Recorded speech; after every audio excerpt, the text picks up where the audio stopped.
جنرال صاحب دومره جبر وکړه چې سبا یې وزغمې، دومره مه کوه چې سبا دې ور بیا پتلونونه پاته وي. موږ اسلام آباد ته تللي وو، زموږ فکر دا و چې په اسلام آباد باندې به د شرمیرانو د پنجابیانو خوا به شي، خو ملګرو داسې نه وه. په اسلام آباد باندې سپینو پنجابیانو هم ډېره خوا بده کړې وه، ډېره خوا به بده کړې وه. او دلته صاحب حیثیت یو ده، هغه دا خبره کوي وایي په شور باندې نه کېږي. زه نن تا ته د شور اصلات در وښیم صاحبه ما ته شور د لارې، دې کامي تیریک د شور د لارې د باچا خان په جنونو په مبارزه باندې ولسونه خبر کړل. موږ د شور د لارې د خان شهید په جنونو په مبارزه باندې ولسونه خبر کړل، او موږ د شور د لارې د بابري په قضیه باندې ولسونه خبر کړل. موږ د شور د لارې د APS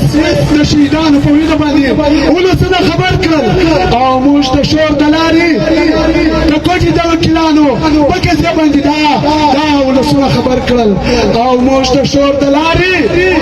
هغه 15 کلن پټ دشمن هغه موږ دې ولسونو ته لوڅ کړل. او ته وایې چې په شور هېڅ نه کېږي،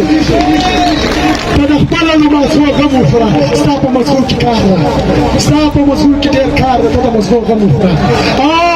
او پرون تازه ویډیو راغلې ده، خو موږ دا نه کول، خو ډېر زور راکوي. ځکه زور راکوي که یو پنجابی وژغېږي موږ ته زور نه راکوي، ځکه د هغه په کار دا وي که بیا یو کس وژغېږي او د دې قام د نمایندګي دعوه هم لري، بیا موږ ته یقینا زور راکوي. پرون یو څوک وایي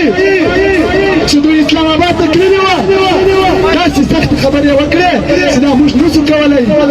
دا خبرې موږ نسو کولی. نو ځکه دی دا مشر منظور پښتون دا د ادارو سړی ده. که چېرې خبره که چېرې ستا دا پیمانه وي، که چېرې صاحبه که ته چېرې دا پیمانه ورته شتې چې دلته په سخته او په رښتیا خبره سړی ته دا ادارو سره ملګری کوي، نو بیا خو سخته خبره ولي خان هم کړې وه، بیا هغه ته څه وایه دا ستا په پیمانه کې دا د خپلې مبارزې نفي کړې ده. صاحبه دا د ولي خان د مبارزې نفي کړې ده، ته په دې باندې غور وکړه. د نن په دې لاریون کې له موږ سره ګډون لري د دې کوټې ولسونه د جنوبي پښتونخوا له بېلابېلو سیمو څخه راغلي ملګرو. ستاسو د ټولو په اجازه ملګرو، هغه کرنل چا چې والي ته ویلي وو چې زه به دې مړ کړمه او ستا د پوښتنې به څوک نه وي، هغه دې واورې دغه ټول ولسونه د علي د پوښتنې لپاره راغلي دي. هغه دې واورې داسې څومره ولسونه راغلي دي، دا د علي او د علي د ملګرو د پوښتنې لپاره، دا د محکوم قامونو د پوښتنې لپاره راغلي دي. دا نور ستا جبر نه مني، دا نور ستا استبداد نه مني، دا نور ستا دا لري جنګونه نه مني، دا نور ستا دا پراکسي جنګونه نه مني. دا نن دغو دا ثابته کړه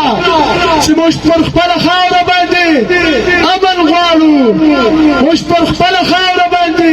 خپلواکي غواړو. دا ولسونه دا ثبوت ورکوي چې موږ د امن او خپلواکي لپاره راوتلي یو. جنرال صاحب دومره جبر وکړه چې سبا یې وزغمې، دومره مه کوه چې سبا دې ور بیا پتلونونه پاته وي.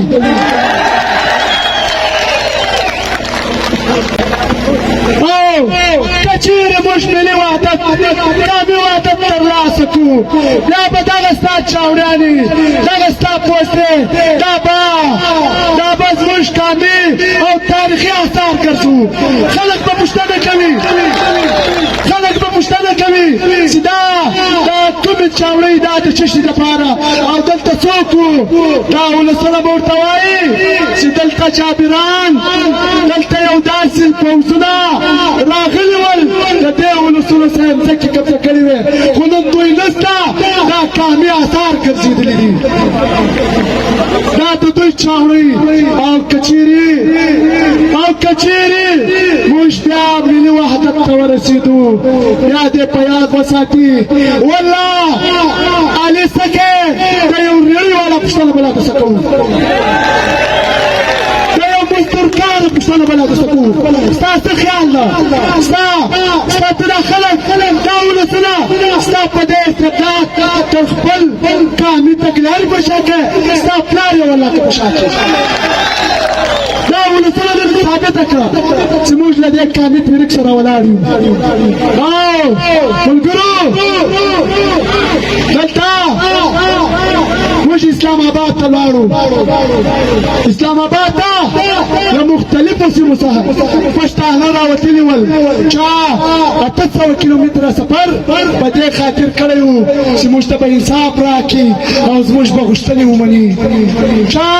100 کیلومتره سفر په دې خاطر کړی و چې موږ ته به انصاف راکړي زموږ غوښتنې به ومني چا 300 کیلومتره سفر په دې خاطر کړی و چې موږ ته به انصاف راکړي زموږ غوښتنې به ومني لیکن خبره سوه پر ځای د دې چې دې ولسونو ته انصاف ورکړی و الټه په دې ولسونو او په دې قانون تحریک باندې کرکټرونه شروع کړو زموږ ملګري ونیول په ټارچر سیلونو کې اچولي دي او د هرې ورځې په بنیاد یې ټارچر کوي دا استبداد په ته نن خامخا کوي او نن ستا د استبداد ستا د جبر ستا د ظلم هغه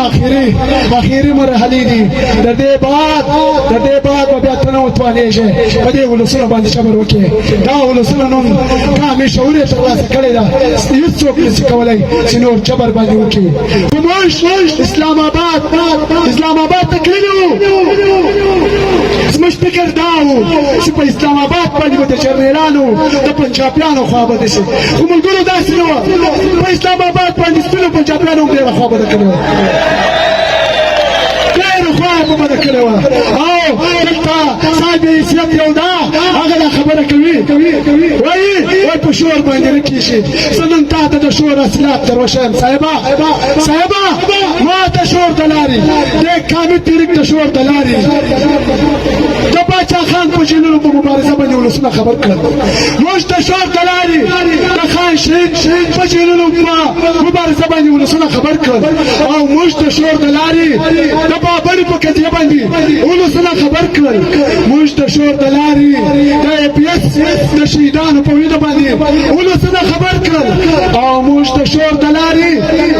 د کوټې د وکیلانو په قضیه باندې دا ولسونه خبر کړل او موږ د شور د لارې هغه 15 کلن پټ دشمن هغه موږ دې ولسونو ته لوڅ کړ او ته وایې چې په شور هېڅ نه کېږي ته د خپله نو مغزو غم وخوره ستا په مغزو کې کار ده ستا په مغزو کې ډېر کار ده ته د مغزو غم وخوره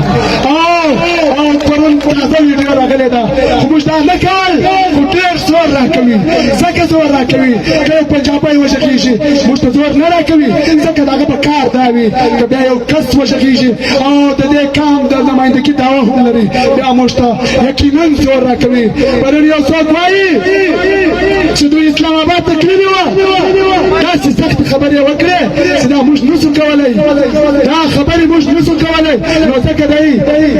دا مشر منظور پښتون دا د ادارو سړی ده که چیرې خبره که چیرې ستا دا پیمانه وي